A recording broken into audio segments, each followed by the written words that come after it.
Bueno, primero, ¿cuál es la promesa? La promesa que hace esta masterclass, que es que los frameworks ágiles se pueden adaptar a cada organización o bien se puede incluso llegar a crear el framework propio, eh, como fue el caso de Spotify, Bayer y Semco, que puse estas tres empresas que son corpos grandes, ¿no? Son corporativas, corporaciones quiero decir. Em, pero hay un montón de otras empresas más chicas. Por ejemplo, acá en la Argentina hay una que se llama 10 Pines. Bueno, y hay muchas más que no son, que son anónimas, ¿no? Ahora, acá algo, una nota de color ya para ir introduciendo elementos en cuál es un poco el sentido de esta masterclass.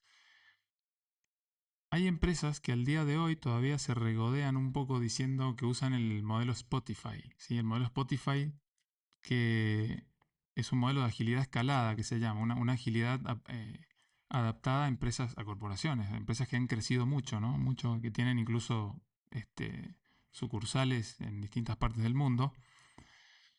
Entonces ellos crearon este concepto que a lo mejor lo habrán sentido nombrar por ahí de squads o tribus, que son equipos de equipos dentro de una organización. Tribus, después bueno, hay otros conceptos más como el guild, que son como, eh, digamos, que reúne a distintas especialidades o profesiones dentro de la organización para mantener prácticas determinadas. En fin, algo curioso. De paso pongo en contexto porque dice ahí, cuidado, no copiar. Al día de hoy muchas empresas todavía se regodean diciendo que usan el modelo Spotify y Spotify hoy ya no usa el mismo modelo que creó más o menos en el año 2000. ¿Se entiende? Y hay empresas que están usando ese modelo que se publicó, se hizo famoso. Entonces hoy Spotify fue evolucionando y fue haciendo cambios en ese modelo. Después Bayer, que a principios del año pasado, sí, a principios del año pasado, hizo un vuelco completo, pasó a ser una organización burocrática piramidal a ser una organización descentralizada donde eh, se agilizó por completo, o sea, es un vuelco de 180 grados y crearon un sistema, y esto voy a decir entre comillas, ¿no? Creado, que se llama DSO, que quiere decir Dynamic Shared Ownership, o algo así como una propiedad compartida dinámica. Propiedad en el sentido de que se empoderan a los equipos para que se autoorganicen y decidan el cómo. No el qué, pero sí el cómo, ¿sí? ¿Se entiende hasta ahí? Cómo van a hacer lo que tienen que hacer, cómo se van a organizar, lo deciden los equipos. Y después Semco, que es una empresa que hace más de 30 años, es una empresa brasilera, o brasileña, no sé cómo se dirá, brasilera o brasileña, bueno, hace más de 30 años hizo un cambio también como el que hizo Bayer ahora. Más de 30 años, ¿sí? Y de hecho, quien era el CEO en ese momento, que se llama Ricardo Semler, hoy, eh, bueno, ha escrito algunos libros. Tienen un libro que se llama El fin de semana de 7 días. El fin de semana de 7 días. Donde cuenta, en ese y en otro libro más, también cuenta cómo fue todo el proceso en el que pasó de una empresa que era muy rígida, muy piramidal, a ser una empresa donde los equipos deciden hasta el sueldo que tienen que tener ellos, ¿sí? Y deciden dónde quieren trabajar y cómo quieren trabajar. Y esa empresa, el mismo Ricardo Sembler lo dice, en 4 años, en el transcurso de 4 años, llegamos a cuadriplicar los márgenes de ganancia, ¿sí? Y después cuenta algunas historias graciosas en el sentido de que dice, cientos de CEOs y gerentes me han venido a ver y me han venido a escuchar mis charlas y cuando les cuento lo que hay que hacer, ponen alguna excusa y se van, claro, porque ahora se van a enterar por qué, ¿no? Ahora lo voy a contar un poco. Pero es que lo que hay que hacer para que una empresa sea realmente ágil es romper con estructuras y romper con una tradición que afecta a bueno, los nichos de poder que hay en determinadas organizaciones, ¿no? Entonces, y después digo ahí, cuidado no copiar, porque este es uno de los grandes inconvenientes que vengo observando desde hace tiempo de por qué muchos de estos frameworks ágiles conocidos como Scrum, Kanban bueno, lo que propone el Lean Management, ¿no? No terminan de funcionar bien en muchas organizaciones. Yo esto lo he visto, ¿no? Entonces, vamos a analizar un poquito el problema. Por acá voy a pasar rápido para tratar de llegar em, a una bajada más a tierra de todo esto que voy a decir, ¿sí? Para no andar tanto por lo teórico, pero es necesario que pongamos en la mesa, en el radar, cuáles son los problemas que vengo observando yo y que vienen observando otros antes que yo, ¿no? Pensadores y estudiosos de estos temas, como Jürgen Apelo, que es también el creador de algo que se llama Management 3.0, bueno, y varios otros, o Deming, que ahora se los voy a presentar. Entonces, em, bueno, bienvenidos a los que se van sumando tarde. Acabamos de empezar hace unos 5 minutos. Entonces, ¿cuál es el problema? ¿Cuál es el problema que hace que los frameworks ágiles a día de hoy, o desde hace mucho tiempo inclusive al día de hoy, no terminan de funcionar muy bien y a veces directamente no funcionan? Vamos por partes. Dificultad para aplicar y sostener estos frameworks como Scrum, Kanban u otros, tal cual como se explica en el manual, por así decirlo, ¿no? ¿Y por qué no funciona? Y acá voy a nombrar algunas de las causas. Cuando hay cambios frecuentes de contexto y prioridades.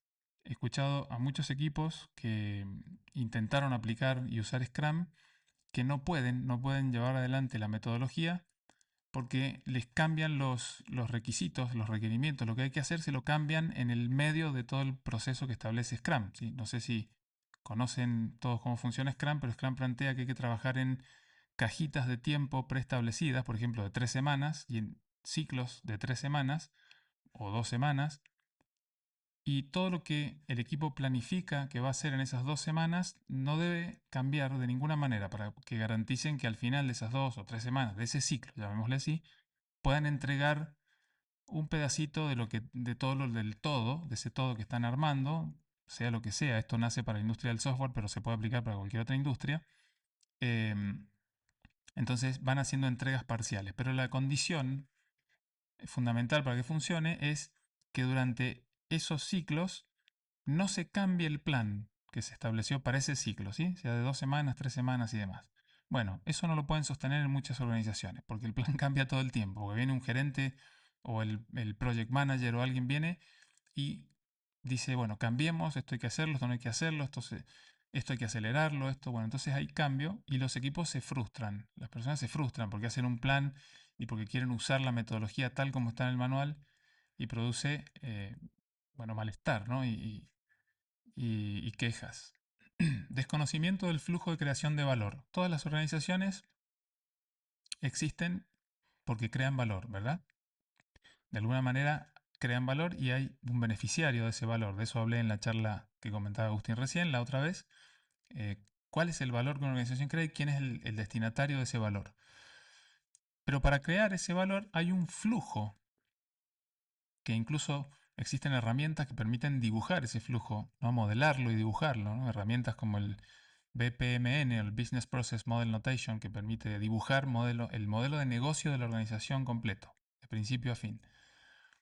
Ese flujo de trabajo, la mayoría de las, será que yo habré tenido justo tan mala suerte, pero la mayoría de las organizaciones con las que he trabajado con organizaciones grandes como Telecom, el equipo que hace Flow dentro de Telecom, o como AT&T México, no conocen el flujo de trabajo.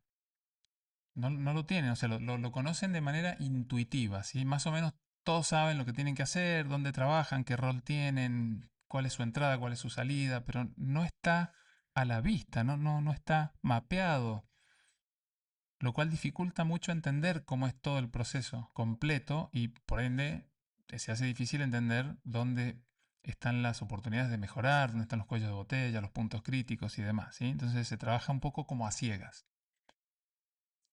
Por ende, se trabaja un poco por estas dos anteriores que acabo de decir y por otras más, se trabajan en modo apagado de incendio y en modo todo es para ayer. Entonces viene un gerente o viene el project manager o el mismo cliente y dice todo esto lo quiero para ayer. Esto es como muy común, ¿no? Entonces, ese es un aspecto del problema.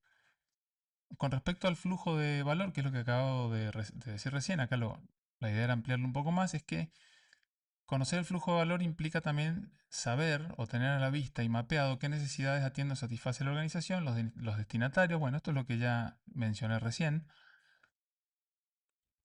Y el otro gran problema es cuando se habla del sistema.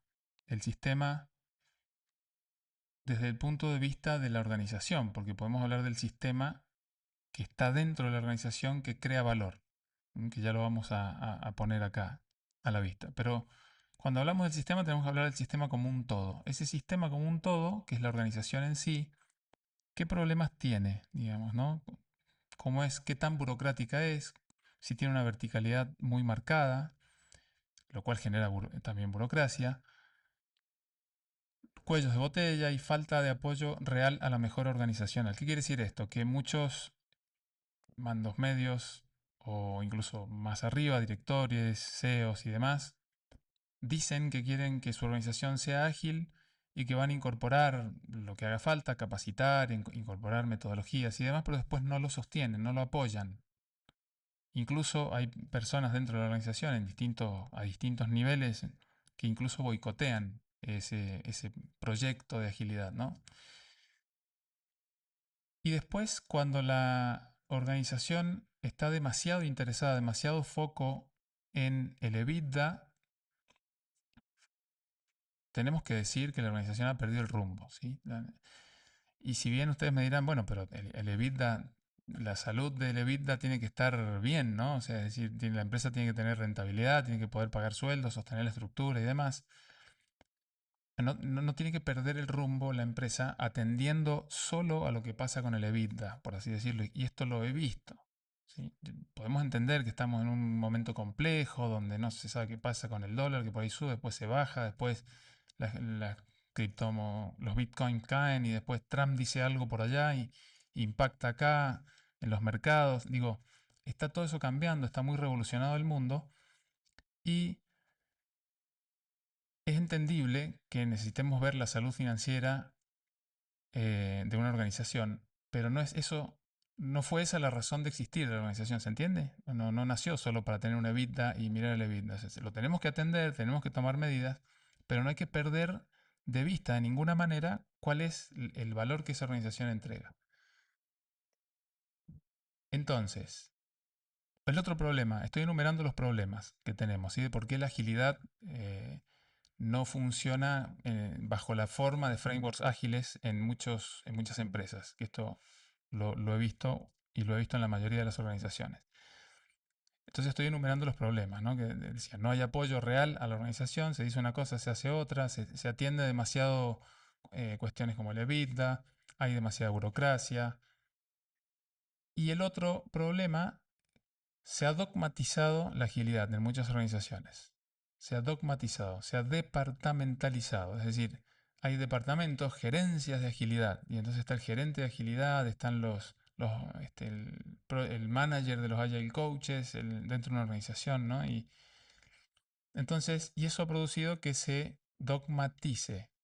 He visto empresas, incluso empresas chiquitas, donde se ha vuelto un dogma Scrum, por ejemplo. Entonces tienen que seguir a rajatabla el concepto del ciclo que se llama sprint, del ciclo de desarrollo y los roles y, digamos, está todo como muy rígido. Entonces viene alguien y quiere introducir un cambio y no, porque Scrum dice esto. Entonces deja de cumplir la función que tenía, que era ser ágiles, ¿no? Les quiero presentar aquí a Deming, Edward Deming, que es uno de los, digamos, de las mentes que está en el fondo de todas las filosofías ágiles y de organización de empresa. Hay otras más, algunos los voy a nombrar enseguida, pero este es uno de los, para mí, para muchos más pensadores y estudiosos de las organizaciones, es como referente, ¿sí? Entonces quiero traerles esta frase de él del libro La Nueva Economía, que es un libro que la segunda edición se hizo en el año 1986, la primera en 1983. Dice así, la mayoría de las personas imaginan que el estilo actual de dirección ha existido siempre y que es inamovible, como si hubiera sido algo dado, ¿no? En realidad, dice Deming, es una invención moderna, una prisión creada por la forma en que interactúan las personas. Y esta interacción afecta a todos los aspectos de nuestra vida, gobierno, industria, educación, sanidad. Entonces, Deming dice en este mismo libro que es una especie de tiranía, ¿no? Creada para ejercer control. Y después dice en otra parte del libro, dice que camino hacia la transformación en lo que yo llamo conocimientos profundos. El sistema de conocimientos profundos consta de 4 partes, dice él, que es la apreciación de los sistemas, quiere decir entender el sistema. Por eso empecé hablando recién de la organización como un sistema. Dice entenderlo. Entenderlo no solo quiere decir prestarle atención a cómo funciona la organización, sino tener alguna noción de teoría de sistemas, por ejemplo. Conocimiento sobre la variación, teoría del conocimiento y psicología. Entonces van a decir, Lucas, pero quiere decir que me tengo que poner a estudiar. La gente se va a tener que poner a estudiar un montón. No, obviamente, no sé, imaginemos una empresa que desarrolla software y los equipos que están desarrollando no se van a poner a estudiar todo esto, ¿sí? No, no, esa no es la finalidad. Pero alguien dentro de la organización tiene que tener estos conocimientos.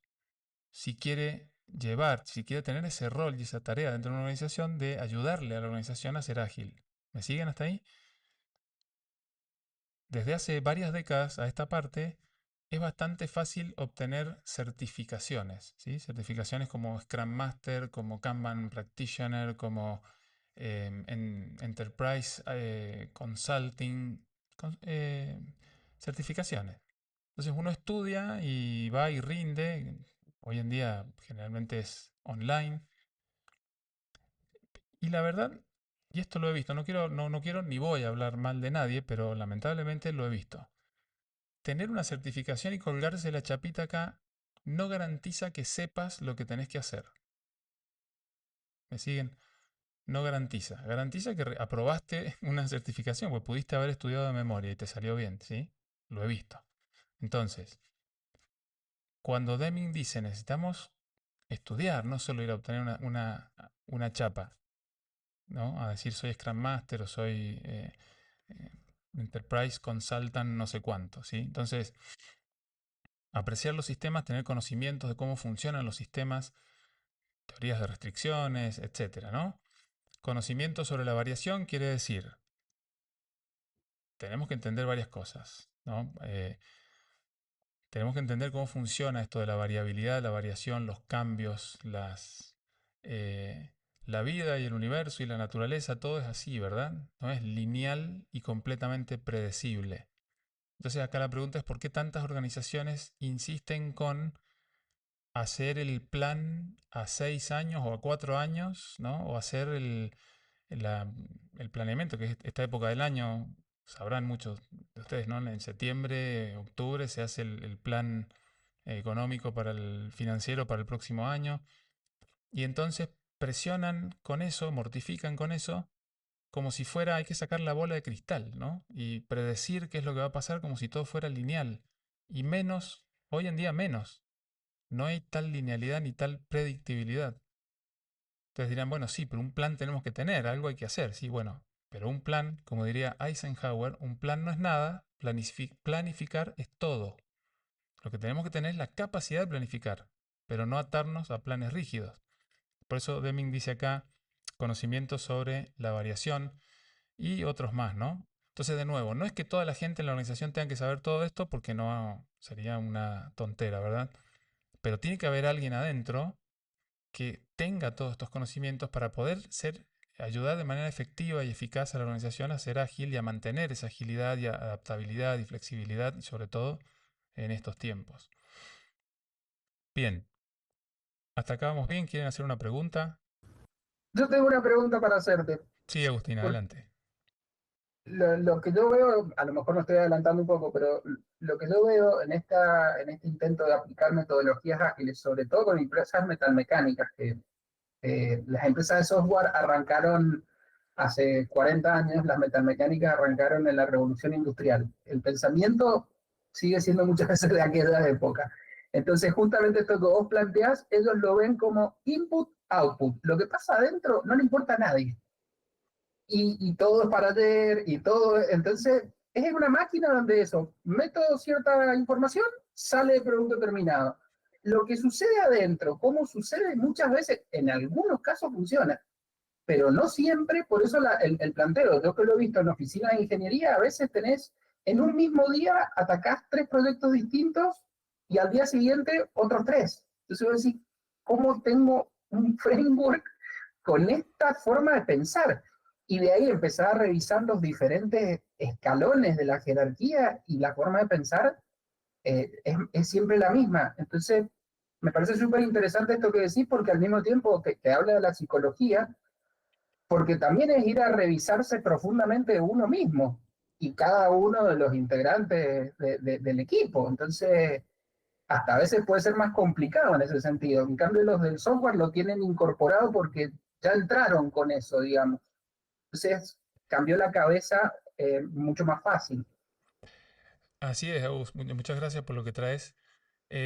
Así es, la industria del software que nació mucho después que otras industrias, ¿no? Que la ingeniería civil, que la ingeniería industrial y demás, eléctrica y electrónica, cometió, no sé si decir cometió el error, no fue un error en ese momento, ¿no? Pero incorporaron a la práctica de la ingeniería del software las prácticas de las ingenierías conocidas, ¿sí? Entonces con el tiempo se dieron cuenta que eso producía muchos problemas en la industria del software. Es por eso que nace cerca del año 2000 el famoso manifiesto ágil, no sé si lo sintieron mencionar. Y lo curioso es que ese manifiesto, después de, por lo menos a lo largo de la primera década, se fueron dando cuenta que aplicaba a otras industrias también. Y es por eso que hoy podemos hablar de agilidad de cualquier industria que se les ocurra. Metalmecánica, cualquier ingeniería, y en las finanzas, donde quieran. En la investigación científica, en la vida diaria, ¿sí? Vos querés hacerte tu casa, te querés ir de vacaciones, podés aplicar algunos de estos conocimientos de la agilidad para organizar y llevar adelante ese proyecto de forma ágil, ¿sí? Entonces, es interesante. Y ahora creo que con lo que voy a decir después te va a traer varias respuestas a lo que acabas de plantear, Agus. Ok, gracias. Eh, Hay entonces, siguiendo un poquito a Deming, ¿sí? Vamos a tomar de Deming esto del conocimiento, de tener un mínimo conocimiento. ¿Todo el mundo ahí tiene que saber de todo en la organización? No, claramente que no. Pero tiene que haber alguien que sepa lo suficiente como para ayudar al resto de la organización a funcionar mejor. Entonces, ¿qué necesitamos? Aprender, entender y aplicar. Esto sería como un círculo virtuoso, ¿ok? ¿Y por qué digo aprender y entender? Porque a veces creemos que aprender es lo mismo que entender, que una vez que aprendimos, entendimos, ¿sí? Y no es lo mismo. No es lo mismo aprender que entender. Porque aprender, recién les comentaba, he visto gente que certificó, se colgó la chapita de la certificación, aprendió de memoria, fue, rindió y aprobó el examen, pero después no entiende qué hay que hacer en el campo, ¿no? En la trinchera. Y no lo entienden. Y te das cuenta que no lo entiende porque se traen el manual y tratan de hacer encajar toda la operatoria de la organización en el manual. Esto tiene que ser así, esto tiene que ser así porque lo dice el manual. Entonces, si aplicamos esta segunda pata del entendimiento, no solamente entender lo que aprendiste, que es el primer aspecto, sino entender cómo vas a usar lo que aprendiste en el campo, en la organización, en el día a día, en la operatoria, ¿sí? Y una vez que lo entendés, aplicar. No es tan lineal, porque uno puede entender aplicando, que es lo ideal en realidad, en paralelo, ¿no? Puede entender aplicando, haciendo pequeños experimentos, que eso se trata de la agilidad también. Entonces acá tenemos un aspecto importante. El otro es tener una hoja de ruta, ¿sí? Para no andar a ciegas, a tientas, a ver, vamos a probar un poquito acá, ahora probamos acá a ver qué sale. O sea, hay que hacer experimentos, pero tiene que haber una hoja de ruta, ¿sí? Pero cuidado, que el mapa no es el territorio. De nuevo, tiene que ver con lo que decíamos recién, ¿sí? Tenemos que entender dónde estamos pisando y qué estamos pisando. Y tiene que haber coherencia. Y algo de esto lo dije recién. Si vamos a aplicar agilidad, queremos convertir a la empresa, queremos que la empresa siga funcionando bien y sea sana en todo sentido y siga creando valor en un mundo tan revuelto como el que estamos viviendo, necesitamos mucha coherencia a muchos niveles. ¿Sí? La coherencia tiene que estar a muchos niveles. Y una manera de entender esto es, necesitamos un sponsor en la organización.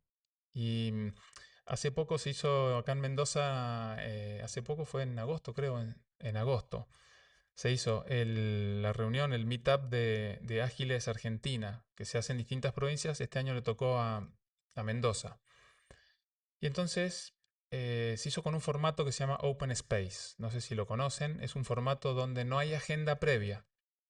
Los que vamos llegando ahí armamos la agenda entre todos, ¿sí? Y esta metodología, que se llama Open Space, se va a usar también, se usa en las organizaciones como dinámica para generar cambios. Pero eso será un tema que les contaré después. Pero digo, en Open Space se arma la agenda ahí y a partir de esa agenda que se arma con el acuerdo y la participación colaborativa de todo el mundo que asiste a ese meetup, se producen distintas conferencias en distintas salas del lugar, ¿no? Entonces yo, que iba con la idea solo de escuchar, bueno, me tenté y me ofrecí para dar, duró 2 días, en los 2 días debo haber dado unas 3 charlas. En una de esas charlas, hablando un poquito de estas cosas, me dice una persona de una organización, no sé si venía de IPF, porque habían, además de agilistas, colegas, ¿no? Que hacen agilidad, coaches ágiles y demás, habían eh, project managers y personas con roles dentro de una organización que no son de necesariamente coaches ágiles. Entonces me dice, bueno, ¿y cómo haces cuando la alta dirección, ¿no? O la gerencia no apoya? Porque nosotros queremos hacer agilidad, implementamos esto, pero todo el tiempo nos lo boicotean, me decían, ¿no? Entonces, claro, necesitamos coherencia, necesitamos el apoyo, el sponsoreo de alguien que pise fuerte, ¿no? Que grite fuerte. Entonces la alta dirección, en lo posible, como pasó con Telecom, cuando hicimos todo el trabajo con otros colegas, con una consultora, el CEO apoyaba eso, ¿no? Roberto Nobile y los directores que habían debajo de él estaban apoyando el proceso. Lo mismo pasó en AT&T México, ¿no? Que había una CEO, Nicole, que después de casi un año de trabajar ella se va y el nuevo CEO que sube, que toma el lugar, empezó lentamente a volver para atrás todo. Y me gustaría haber sacado una foto para mostrar en este tipo de charlas que doy después las caras de los equipos, porque yo trabajaba como con distintos equipos ahí, las caras de amargura de otra vez volver a un sistema que ya creían que lo habían superado. Bueno, entonces necesitamos sponsoreo. Densidad social, que quiere decir esto, que cada vez más gente en la organización quiera aplicar esta forma de trabajar y estas filosofías, llamémosle así. No me gusta mucho hablar de metodología porque la metodología es un aspecto de todo esto, ¿sí? Y sentido de urgencia es que todo el mundo en la organización entienda y pueda ver lo urgente que es que la organización funcione de otra manera, sobre todo en un mundo como el que estamos viviendo hoy, ¿no? Entonces, esto que les acabo de mostrar debería ser un poco al revés. Empieza por acá. Este mapa que les conté en una implementación, en una organización, por ahí una startup, como comentaba Agustín recién, puede que sea más sencillo y no haga falta este camino que estoy mostrando ahora, pero en una empresa que ya viene que ya es un bicho viejo, ¿no? Con viejos hábitos y costumbres, hay que empezar por acá generando el sponsoreo, la densidad social, el sentido de urgencia, y vamos hacia atrás ahora, armar el mapa, teniendo en cuenta esto, ¿no? Que el mapa no es el territorio, o sea, no hay que atarse a los planes, y ahí empezar en este ciclo virtuoso que les decía recién, es un poco al revés el camino, ¿sí? Bien, hasta acá, ¿venimos bien? ¿Alguna pregunta, algún comentario? Vamos a ir al corazón de la promesa. El corazón de la promesa dijimos, la promesa es, se puede adaptar o incluso crear un framework propio ágil para la organización, como lo hicieron empresas como Bayer, como Semco, que es la empresa. Esa originalmente era una metal mecánica, creo, Agustín, la Semco, no sé si la conoces. Una empresa brasilera que todavía existe y que Sí, gracias la ubico, la ubico. bueno, y gracias al trabajo que hizo Ricardo Sembler en aquel momento, él ya no es más el CEO, la empresa pasó a tener un montón de otras unidades de negocio, ¿no? Ya no solo metal mecánica. Eh, ¿qué hay en el fondo de estos así llamados frameworks ágiles como Scrum, Kanban o Lean Management y otros? Hay principios y valores. Principios y valores. Y estos principios y valores, voy a nombrar acá los que considero que son tal vez los más relevantes, porque podemos traer otros, pero estaríamos hablando, para que se den una idea, casi de la mayoría de estas diapos que les estoy mostrando, hay para desarrollar y hablar mucho más. Y en el curso que doy de esto hay mucho más desarrollo y hay inclusive dinámicas lúdicas y trabajamos y se profundiza más en los temas. Pero obviamente acá no alcanzaríamos, necesitaríamos 8 horas, ¿sí? Entonces como nos quedan 50 minutos, voy a ir pasando rápido, pero tratando de ir al hueso en lo importante, ¿sí? Para que vean cómo es posible esto de la promesa, ¿no? Cómo podemos hacer. Entonces, principios y valores. La- los frameworks ágiles se apoyan en estos principios. Transparencia, inspección y adaptación, que eso configura el ciclo de Deming, que se los presenté recién si no lo conocían, que es planificar, actuar, revisar y, es decir, planificar, hacer, revisar y actuar. ¿Qué quiere decir esto? Este es un ciclo virtuoso también. Quiere decir que, y esto se puede aplicar, pues les decía recién, a cualquier cosa que hagamos, no solo en una organización. Necesitas estudiar, necesitas hacerte tu casa, y entonces armás tu proyecto para que el proyecto tenga esa impronta, ¿no? Ese ADN de agilidad. Si te apoyas en el ciclo de Deming, vas a terminar actuando de manera ágil, flexible y adaptativa, ¿sí? Entonces, uno hace un plan, pero nos acordamos de Eisenhower, ¿no? Hacemos un plan, entendiendo que un plan en sí mismo no es nada, sino que tenemos que aprender a ser flexibles y saber planificar en todo caso, no atarse a un plan. Hacemos un plan, actuamos, probamos, lo echamos a andar y hacemos ciclos de verificación, que sería el check o lo que se llama ahí inspección, ¿sí? Lo que estamos diciendo acá como inspección. Entonces, esto nos sirve para reflexionar, no para seguir como maquinitas, como zombies, empujando un plan que simplemente lo empujamos porque se hizo el plan, porque alguien dijo que hay que hacerlo y porque están controlándonos que trabajemos, ¿sí? Entonces reflexionamos, vemos si vamos por el camino, si estamos llegando a los resultados que queremos. Acá aplicamos este concepto de métricas relativas que hablé en la charla que contaba Agustín recién, la que di el mes pasado. Y si hay cosas que cambiar, si hay que hacer un volantazo, corregir el rumbo, lo hacemos. Eso le sería acción o adaptación. Actuamos y volvemos. Y esto se hace en ciclos lo más cortos posibles, pero no cortos porque sí, ¿no? Sino cortos con sentido,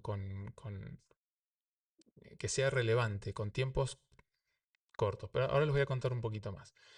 Después, estos son los principios. Y valores vienen del famoso manifiesto ágil que les conté recién.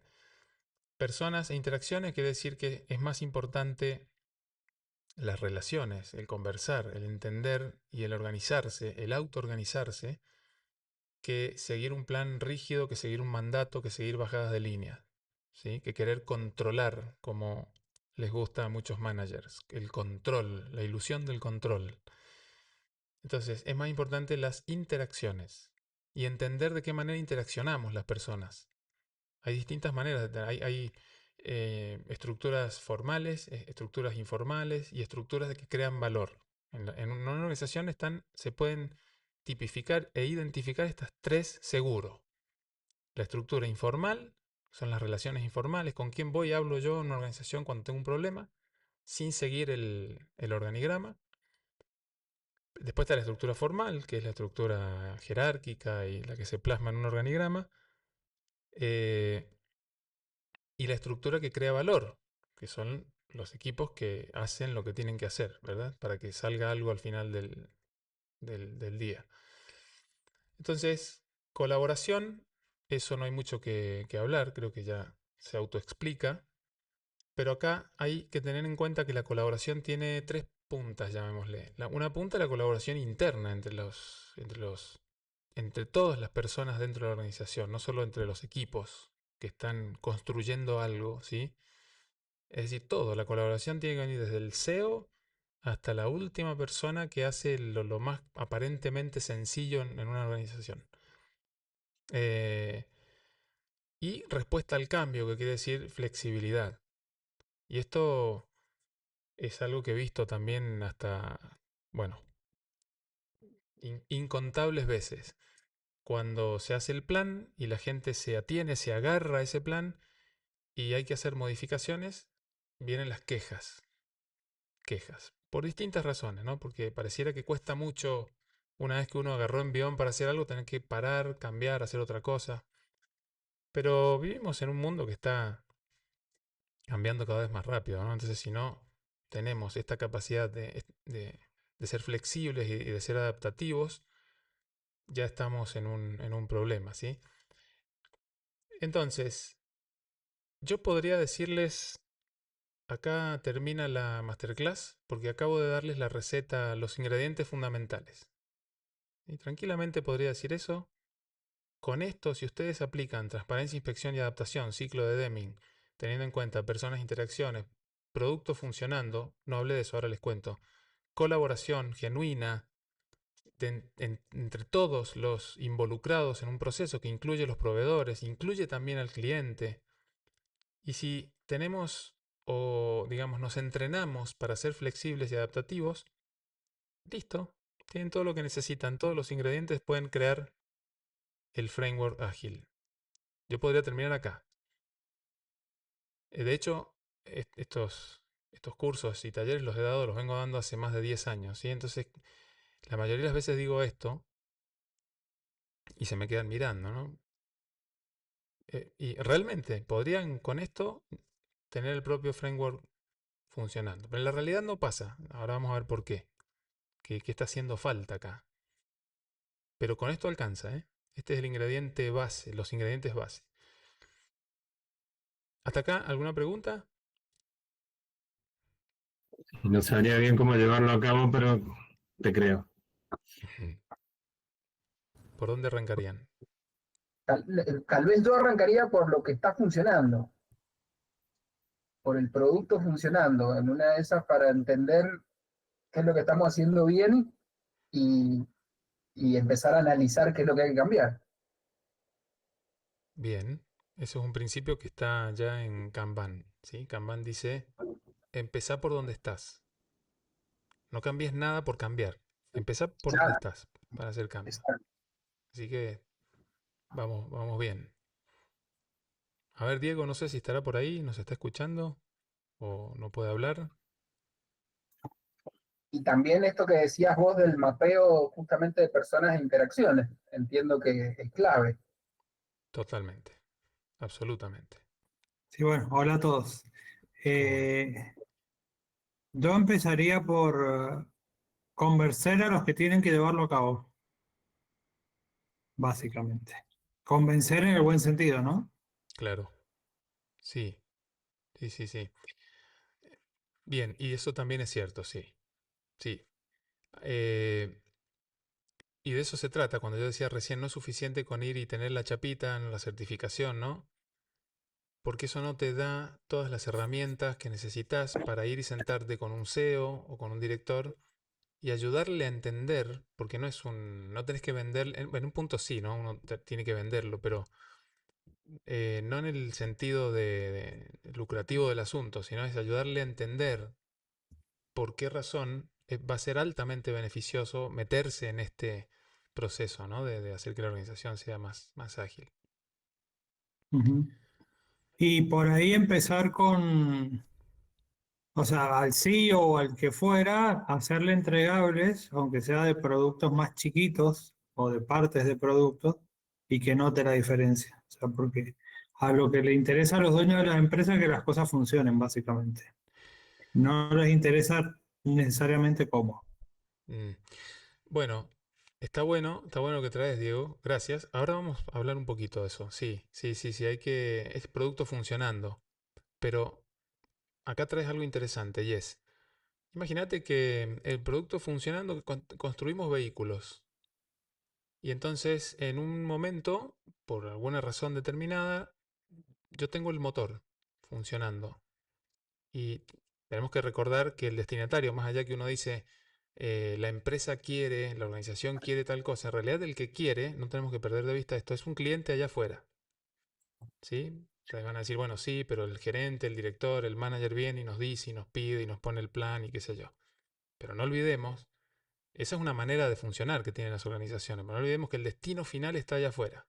Allá afuera hay alguien que va finalmente a satisfacer su necesidad con algo que la organización hace. ¿Está bien? Entonces, imaginemos que fabricamos vehículos y que hemos fabricado el motor.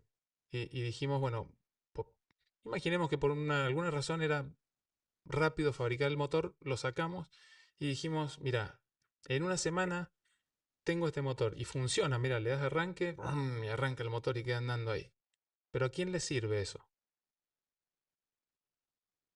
¿Se entiende? Puede que sirva, en algún momento va a servir porque eso después lo vamos a ensamblar y finalmente va a salir algún producto ahí que alguien lo va a usar y va a cumplir su cometido, que es transportarme lejos y rápido y traerme de vuelta. Ahora,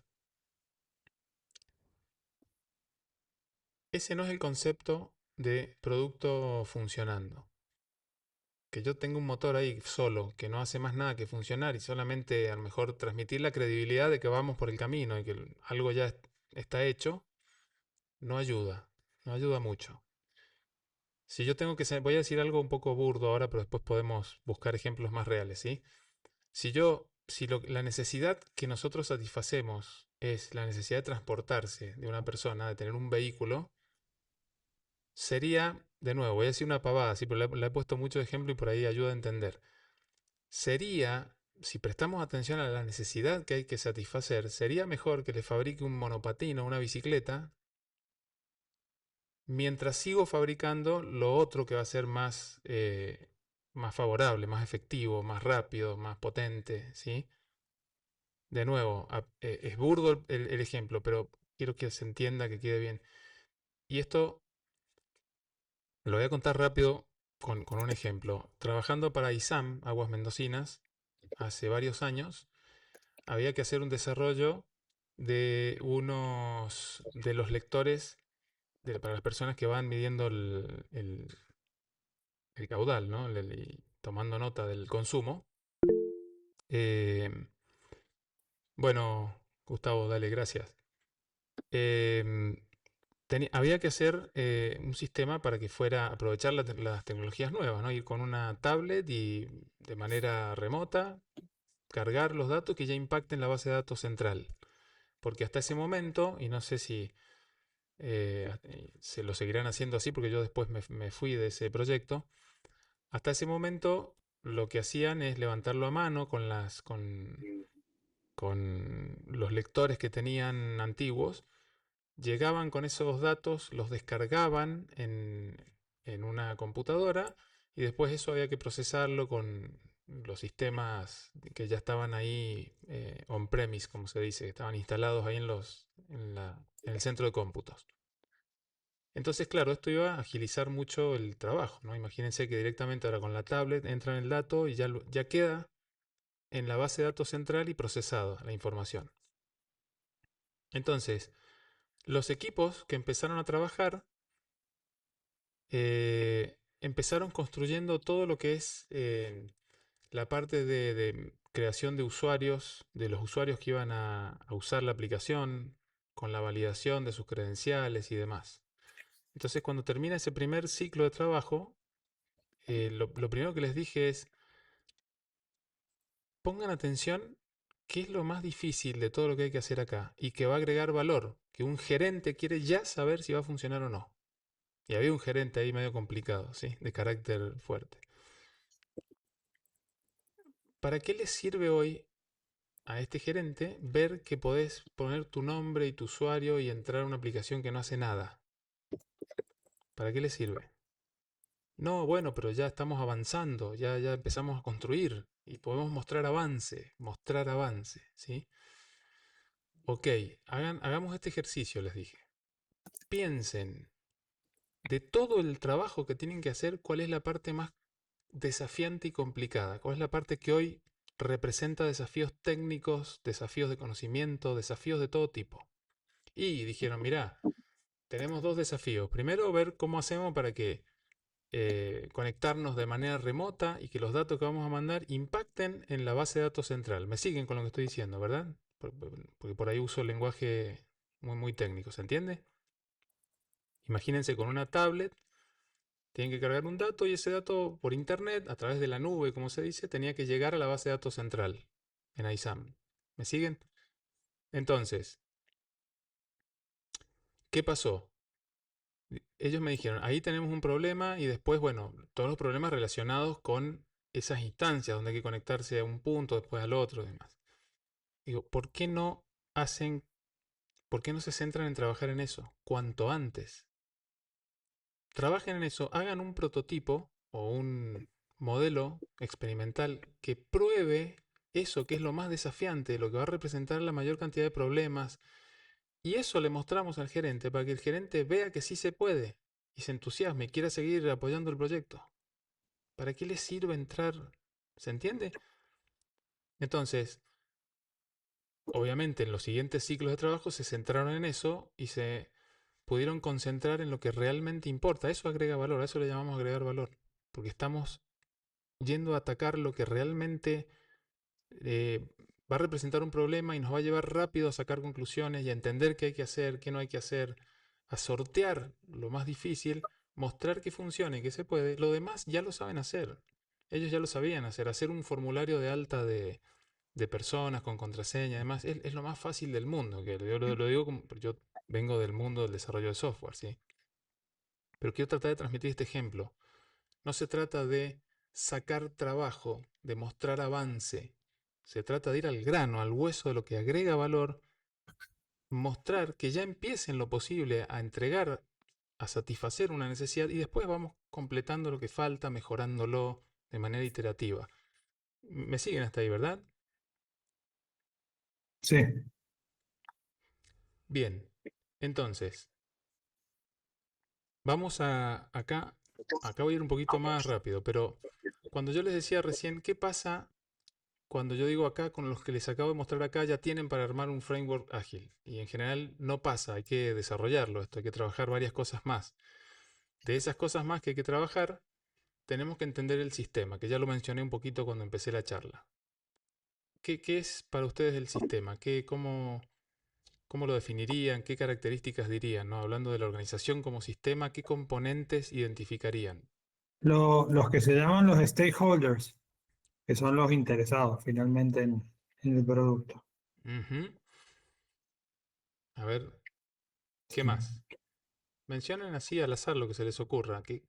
Para ustedes, qué constituye, qué componentes, qué características constituye lo que llamamos el sistema cuando hablamos de la organización como sistema? Las personas, las tareas que realizan y cómo se comunican unas con otras. Claro, es el todo, en realidad, es el todo, su funcionamiento con las personas. Ujú. Bien. Ok, ¿qué más se les ocurre? A ver, tiren cualquier pavada, así que por suerte no es un examen. Las formas de trabajar, justamente, las formas de comunicarse, como dijo Agustín. Ujú. Sí, yo creo que también la cultura de la empresa también creo que es importante. Cómo se comunican, quién es la jerarquía, si esa jerarquía se sigue, si se trabaja en cosas formales o hay mucha informalidad. Eh, Ujú. Llamémosle estructuras, si quieren. La exacto. estructura, claro, lo Ma- cual también puede sugerir justamente ¿cómo se llama? Los procesos de trabajo que tengan, ¿no es cierto? Ujú. Los procesos, exacto, ¿Quién toma las decisiones y definir responsables? exacto. Responsables, llamémosle roles, si quieren. ¿Mm? Perfecto, ahí quedó. Ahora volvemos a la pantalla completa. Entonces, una manera de entender las organizaciones. Hay mucha gente que directamente ni piensa en esto, ¿no? A menos que uno le haga la pregunta, pero en general lo que se observa es una cuestión así muy robotizada, muy zombie. La gente llega a trabajar, toma su puesto y empieza. Taca, taca, taca, taca, taca, taca. Hay que apagar incendios. Ahora hay que dejar esto, que entró esto otro. Y ahora tenés todo esto otro para hacer. Bien. Pero nadie se detiene un rato a mirar el sistema. Después vienen los supuestamente especialistas con chapa y todo. Y vienen con el manual y dicen, no, acá hay que hacer así, tiene que estar este rol, tenés que hacerlo de esta manera, tenés que usar esta herramienta. Y de nuevo, no miramos el sistema. ¿Sí? No le prestamos atención. ¿Y qué significaría eso? A ver, vamos a avanzar un poquito. Si prestamos atención a la organización en sí misma, como ya dijeron ustedes, tiene estructuras formales, informales, burocracia, cadena de mandos, una forma determinada de funcionar, tiene sus políticas internas, formas de relacionarse, tiene su gobierno, tiene interdependencia, flujo de creación de valor, que algo hablé recién, o sea, cómo crea valor, eso tiene partes, tiene procesos, tiene restricciones, tiene cuellos de botellas. Y para llevar adelante eso se usan metodologías, más allá de que no lo sepan, de alguna manera están usando alguna metodología, ¿sí? Algún método están usando para llevar adelante el proceso, ¿no? Y herramientas. Después vemos si son las herramientas adecuadas, si es el mejor método, demás. Pero de alguna manera existe. Y eso conforma también, de alguna forma, el sistema. Ahora, hasta acá estamos hablando de cómo podemos entender el sistema en términos de sus componentes, sus mecanismos, su organización y demás. Después podríamos hablar de características de ese sistema. Y una característica importante es la interdependencia. Esto es un poco teoría de sistema, ¿sí? Acá les decía, bueno, todo el mundo tiene que saber esto. No, hay gente que no hace falta que lo sepa, pero alguien tiene que saber de estas cosas para poder ayudar de manera eficiente y eficaz. Interdependencia, bueno, puse ahí, el todo es más que las partes. Y eso pareciera ser que lo sabemos, pero cuando uno mira las organizaciones que están conformadas por silos, uno se pregunta, pero ¿cómo puede ser? ¿Lo entendemos o no lo entendemos realmente esto? ¿Por qué hay silos en una organización? Yo conozco una organización con la que he estado trabajando hace poco, chiquita, muy chiquita, 40 personas. Sin embargo, tienen un directorio formado por 5 personas, tienen un CEO, tienen 3 directores, 40 personas. Entonces, de hecho, teniendo una charla con el que le llaman el CEO ahí, que ocupa ese rol, ese lugar, mi primera pregunta fue, ¿por qué siendo 40 personas se quieren parecer a una corpo? Y no supo qué responderme. Entonces, ¿por qué? ¿Y por qué los silos? En esa misma organización, el área que se encarga de la producción, porque fabrican, no quiere dar a conocer sus métricas. Las maneja de una manera hermética, cerrada, porque entiende que no tiene por qué nadie saber, nadie tiene que meterse ahí, ellos son los especialistas en producción, pero quieren hacer una estimación para saber, digamos, para no estoquearse, para no tener exceso de stock, y necesitan el dato del área de producción y no lo tienen, porque funciona de una manera muy cerrada, muy hermética, ¿se entiende? Entonces, silos. Si en vez de hablar de silos hablamos de value stream, o sea, estructuras de equipos que entregan valor de principio a fin, donde en esa estructura están todos los conocimientos y habilidades necesarias para entregar de principio a fin algo que ahí al final va a entregar valor, que a alguien va a satisfacer. ¿Me siguen? En vez de que tengamos producción acá, administración por allá, finanzas por allá, compras por acá, y cada uno funcionando como silos. Y le vamos a dar una vuelta más de tuerca. ¿Qué pasa si hablamos de value stream y diseño de células? Hoy en día muchas organizaciones se llenan la boca hablando de células. Y cuando voy a mirar lo que han hecho son equipos. Es lo mismo que tenían antes, nada más que le cambiaron el nombre. Es una cuestión de naming. Entonces hay una ciencia acá cuando hablamos de células. Hay una manera, hay conocimientos que hay que tener para saber cómo estructuro un equipo en forma celular para que aprovechar mejor las habilidades y los conocimientos y armarlo en función de la entrega de valor, del valor que tiene que entregar ese equipo. Entonces podríamos tener un value string formado por muchas células. Y acá aparece un concepto que Nils Flieging, se pronuncia, es un alemán, ha creado, se llama Beta Codex, que es una forma de organizar las empresas como muchas células, donde algunas pertenecen a lo que es lo que él llama la periferia, que son las que están en contacto directo con el mercado allá afuera, que es con los clientes, ¿no? Y hay otras células que están en el centro que atienden las necesidades de las células de la periferia. Esta es una posible estructura. Por supuesto, acá tenemos para hablar 16 horas, ¿sí? Para entender cómo armar una... Pero yo lo estoy mostrando para que lo vayan teniendo en el radar. Después, otra característica que tenemos que entender, y esto es crucial. Acá también cuando en el curso esto nos lleva 1 o 2 días completos con dinámicas y todo, que ayudamos a que la gente entienda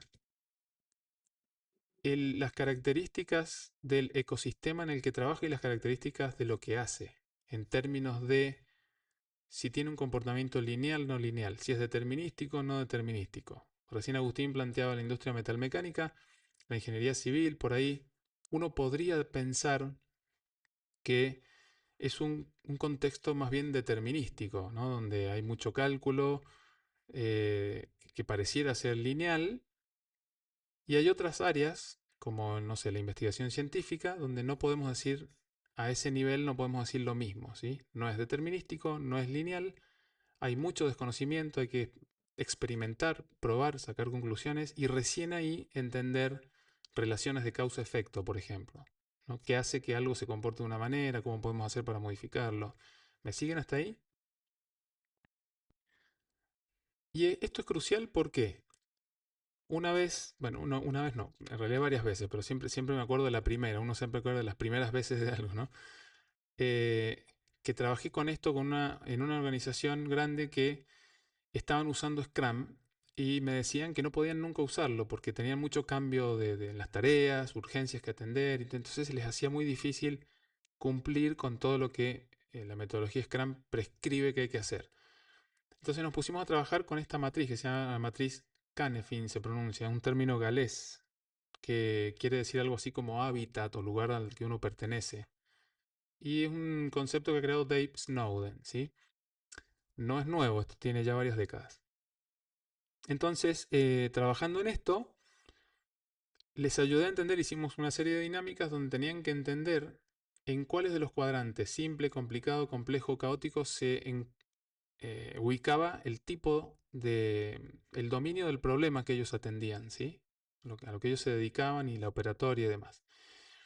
Después de trabajar, de hacer algunas dinámicas, llegaron a la conclusión de que habían algunas cosas que hacían que se ubicaban en el cuadrante de lo simple y otras, una parte en complejo, otra en complicado. Y algunas veces en el año había algo de caótico. Para esto tuvimos que poner en contexto, aunque parece que entendemos, si yo digo simple, complicado, complejo, caótico, pareciera que entendemos de qué estamos hablando, ¿sí? Pero sin embargo, hay que explicar a qué le llamamos en este contexto complicado, complejo y caótico. Una vez que se explica eso y se entiende, la gente puede determinar en qué cuadrante cae el tipo de trabajo que hace.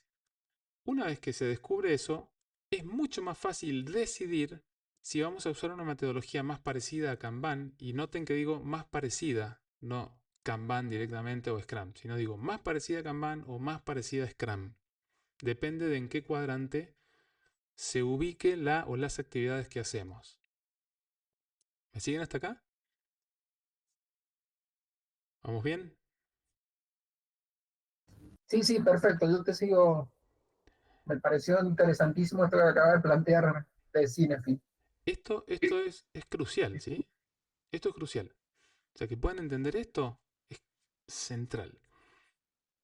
Entonces, esto vuelve un poquito para atrás. Si se van a configurar como células, si van a usar este marco que propone Nils Flieging, si van a entender cómo es el concepto de value stream y demás, digamos, hay que saberlo y hay que configurar los equipos de mejor manera, probablemente que lo estén haciendo ahora.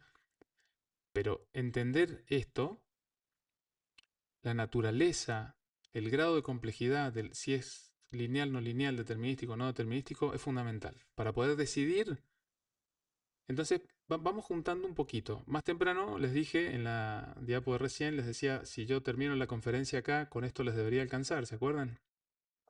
Sí, Pero bueno, vamos juntando. Si ahora tomamos todo esto, ¿no? Transparencia, inspección, adaptación, colaboración, interacción entre las personas, y empezamos a unir y a decir, ok, además entendamos esto, entendamos cómo es el grado de complejidad, si es determinista o no determinista, para poder saber de qué manera empezamos a mezclar los ingredientes. ¿Me siguen?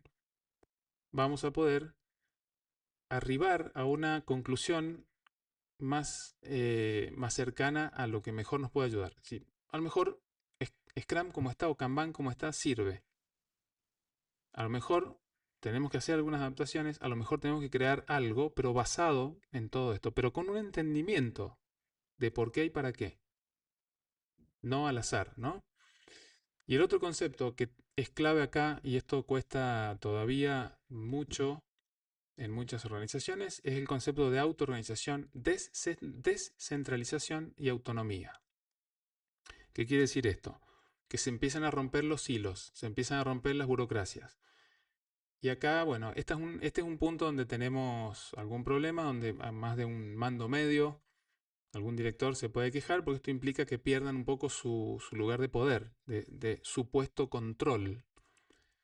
Pero acá tendríamos de nuevo mucho para hablar, ya estamos llegando casi al final y acá hay un montón para hablar, ¿sí? Pero este es un punto neurálgico y súper importante, porque si no permitimos un grado importante, fíjense, lo voy a decir así, un grado importante de descentralización y de autonomía, todo lo demás que venimos hablando va a ser algo difícil de que funcione, ¿sí? Entonces acá hay un tema delicado. Traigo el tema, no vamos a poder hablar mucho, el tema de Maturana, el tema de autopoiesis, no sé si lo conocen a Maturana, que ya falleció. Eh, Esto viene más del lado de la biología, ¿no? Pero su concepto de nicho ecológico podríamos decir es el mercado, si quieren. Y entonces hay una afectación bidireccional, que esa afectación hace que necesariamente todo se transforme. No solo se transforma la organización, o debiera hacerlo, sino también se va transformando el nicho ecológico. Y todo se va adaptando. Entonces uno se pregunta por qué muchas organizaciones han insistido en seguir funcionando de la misma manera. Bien. Y acá hay otro concepto que esto hay que unirlo al concepto de diseño de células, ¿no? Si vamos a trabajar diseñando estructuras que entreguen valor de principio a fin, no como silos, y lo vamos a configurar como células, y vamos a entender el tipo de contexto en el que operamos, y vamos a permitir descentralización y autonomía, lo próximo es entender el concepto de cargas cognitivas para poder armar la célula. O sea, yo no puedo armar una célula porque sí, porque a dedo me gusta esta persona con esta, porque se llevan mejor. Necesito entender el concepto de qué habilidades, qué conocimientos necesito poner en cada equipo para que puedan funcionar, autoorganizarse y entregar valor. Entonces, este concepto de cargas cognitivas viene de la psicología y quiere decir qué conocimientos necesito yo que son relevantes para lo que tengo que hacer. ¿Se entiende? Y qué conocimientos son extraños, digamos, por así decirlo, son foráneos, pero que los necesito para poder operar también. Entonces, por ejemplo, yo estoy construyendo un motor, pero yo entiendo de mecánica, pero no entiendo a lo mejor de diseño industrial, cómo sería la mejor manera de diseñar el motor. Entonces, no me puedo poner a estudiar eso, pero necesito que alguien que sí sabe de eso participe, me ayude. ¿Me siguen hasta ahí? Entonces, ese es un ejemplo de muchas posibles configuraciones. Acá vamos a ver, podemos armar equipos que son de plataforma, que se llama equipos que son habilitadores, equipos que son subsistemas complejos que pueden darle servicios a otros equipos. Estos son configuraciones que se llaman topologías de equipos. De nuevo, esto es todo un tema de estudio, de trabajo y de dinámicas que permiten ayudar a construir equipos de manera más eficiente. Con formato de células que colaboran con otras células dentro de un value stream. ¿Siguen? Muy bien. Y después esto, que ya, bueno, Agustín, estuviste en la charla, si vamos a medir, hay que medir desde ya, no podemos, digamos, mejorar lo que no se mide. Esto ya lo dijo Peter Drucker.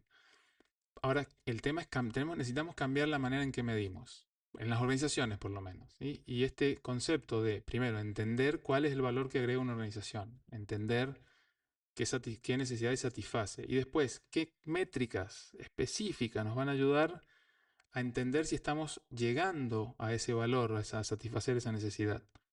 Y esas métricas, si las planteamos de manera relativas, tienen un mejor resultado que las métricas fijas, como objetivos fijos que hay que alcanzar y que encima ejercen presión y bueno, tienen una serie de distorsiones alrededor que ya las conté ahí en la otra charla, ¿no?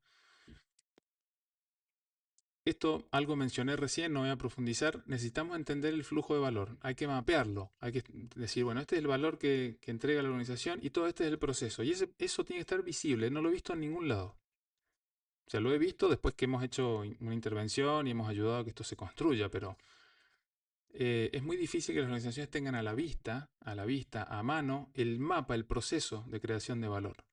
Y esto es súper importante porque es difícil si no saber dónde están, por ejemplo, las restricciones. Que hay restricciones que son beneficiosas y hay otras que no. Entonces hay que identificarlas. Hay que identificar puntos críticos, puntos de mejora, cuellos de botella. Si no lo tengo a la vista, es muy difícil trabajar, es muy difícil entender, ¿sí? Muy bien, acá quiero darles algunos ejemplos de adaptaciones ágiles y maneras de trabajar. ¿Sí? Esto lo desarrollamos mucho en el curso, pero sobre todo acompañamos a, a las organizaciones a que funcionen y armen cosas por el estilo que les voy a mostrar ahora. Hay un concepto súper interesante que es el de los micro sprints, que es, en vez de establecer cajitas de tiempo de 2, 3 semanas, 4 semanas, que eso ya parecía ágil porque Scrum lo plantea ya como agilidad, hoy podríamos hablar de micro sprints. Sprint de un día, o de 3 días, o de 5 días. Pero, ¿cuál es la clave acá? La clave es identificar lo que llamamos el mínimo valor viable. Fíjense que acá estoy, en vez del mínimo producto viable, ¿se acuerdan? El MVP, acá sería el mínimo valor viable.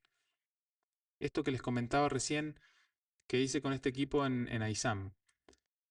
Piensen qué es lo más problemático acá, lo que más desafío les puede dar. Céntrense en eso y fíjense qué pueden entregar de ahí que ya se puede usar, aunque más no sea para probar y saber que va a funcionar todo lo demás que vamos a hacer después. ¿Me siguen? Entonces, de lo que se trata esto es una metodología más bien time oriented, o sea, más orientada a achicar cada vez más tiempos de entrega, pero orientado fuertemente a la entrega de valor. No, van de la mano, son inseparables. ¿Sí? Si yo achico el tiempo, pero es porque voy a entregar valor, no porque voy a trabajar un poquito menos y... ¿sí? Entonces, si voy a hacer un micro sprint de un día, ¿qué va a entregar el equipo en ese día que puede ser probado y nos puede ayudar a sacar conclusiones o a tomar una decisión de cómo sigo los días siguientes? ¿Me entienden? Y esto es un concepto súper interesante. Entonces acá ya tenemos una adaptación de un concepto que viene de Scrum a esta idea de los micro sprint, pero con la salvedad de que tiene que entregar valor. O sea, si hicieron un micro sprint de un día y no entregó nada, no tiene sentido. Entonces acá hay un trabajo de que la gente tiene que pensar de otra manera para poder todo el tiempo entender qué agrega valor. ¿Qué agrega valor? No que achica lo que hay que hacer, ¿no? Ahora tengo menos tareas para hacer porque ya las hice en un día. No. ¿Qué agrega valor? Y eso exige que pensemos muy estratégicamente, ¿no?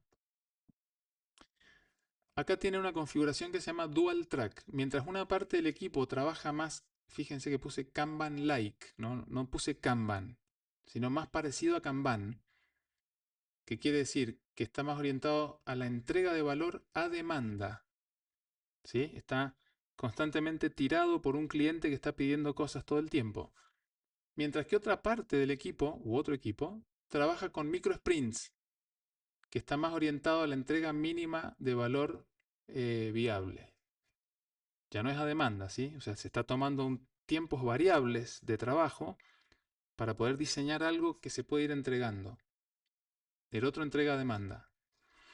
Pero los dos entregan valor, ¿sí? Los dos entregan algo de valor. Y esto nos puede permitir gestionar la incertidumbre y la investigación y los entornos que son complicados. Acá hablando de la matriz Canefin que les mostraba recién. Recuerden que hay un cuadrante que es complicado y hay otro que es complejo. Tendríamos que hablar cuál es la diferencia en este contexto, pero bueno, no nos va a dar mucho el tiempo. Lo que entiendan es que el complejo requiere investigación, el complicado no. El complicado requiere mucho expertise, alguien que sabe. El complicado no.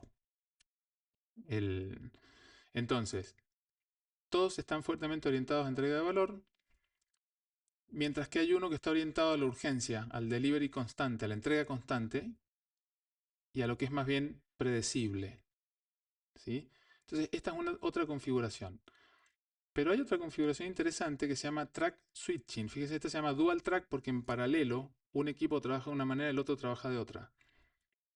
Acá se llama track switching. Quiere decir que un equipo puede ser que en un momento determinado el equipo necesite trabajar más parecido a sistemas Kanban, donde necesitan entregar todo el tiempo algo y atender urgencias, atender cambios rápidos de contexto. Pero en algún momento pueden hacer un switch y trabajar con uno o varios micro sprints variables, ¿sí? Eso es variable, no fijo. O sea, pueden ser uno de un día, otro de 3 días, otro de una semana. Y después puede que necesiten volver al modo Kanban-like. Entonces acá es otra manera ágil también de gestionar lo que es predecible e impredecible, lo que tiene urgencia, lo que tiene delivery constante, o lo que necesita un poco más de investigación o trabajo, digamos, sin tanto apuro. Ahora bien, ¿qué herramientas necesitaríamos para apoyarnos y poder gestionar estas distintas formas de trabajar? Este concepto del metatablero y los tableros relacionados. Entonces, tenemos un tablero máster, que es el que tiene la vista general de lo que se está haciendo en la organización o en un determinado gran proyecto, y después los distintos equipos que operan con los distintos modos ágiles tienen su tablero específico, con todas las reglas que implica tener un tablero, ¿sí? Esto no es simplemente un recordatorio de cosas. Hay una pequeña ciencia acá en el uso de los tableros. Por ejemplo, el uso de WIP. WIP, recuerden que viene de Kanban, que quiere decir Work in Progress. O sea, es teoría de restricciones esto. Tengo que poner un límite, no puedo hacer todo. Esto es imposible. ¿Ok? Es la fuente de todos los males, querer hacer todo. Entonces tenemos que aprender a priorizar, ¿no? Y hay técnicas de priorización, la matriz de Eisenhower, matriz de esfuerzo-valor, en fin. Priorizamos, tenemos la visión general en un tablero máster y los distintos tableros que gestionarían, por ejemplo, cuando se trabaja en modo Kanban-like o en modo ciclos cortos o microciclos. A esto hay que sumarle un concepto que me olvidé de ponerlo acá y que es el de los microequipos. De nuevo, esto no es una receta que dogmáticamente la tienen que aplicar porque esto hay que entender. Vuelvo a lo que dije más temprano, necesitamos entender, no solo aprender. Esto de los microequipos nos vamos a basar hoy en las ventajas que nos da la tecnología, ¿sí? Hoy la IA nos puede permitir, podemos sacar el jugo de esta manera. En vez de tener equipos, no sé, de 5, 6, 9 personas o 10, en ciertas industrias, a lo mejor, no en todas, podemos tener equipos más chicos y la IA nos puede ayudar a automatizar y a resolver determinadas cuestiones propias de lo que hace ese equipo. Por ejemplo, en los equipos que desarrollan software, pueden tener ahora la IA que les ayude a construir lo que se llaman las historias de usuario, la priorización del backlog y tener menos gente en el equipo que se centra en micro sprints a resolver rápidamente y entregar porciones de valor que ya a alguien le sirve y lo puede usar, ¿se entiende? Entonces, tenemos que tener un WIP por número de tableros, es decir, una cantidad máxima, no podemos tener un... Esto no hay que abusarse de esto, ¿no? No es para abusar. Un tablero máster y 20.000 tableros hijos, porque entonces se desmadra todo, ¿sí? Entonces tiene que haber un WIP de tableros y cada tablero tiene que tener su propio WIP de proceso, que se llama, ¿sí? Entonces con esto podríamos gestionar cualquiera de estos distintos modos ágiles de trabajo, que pueden ser varios al mismo tiempo o secuencial, hemos llegado ahí un poco pasado, pero yo tengo unos minutos más, no tengo problema si quieren hacer alguna pregunta.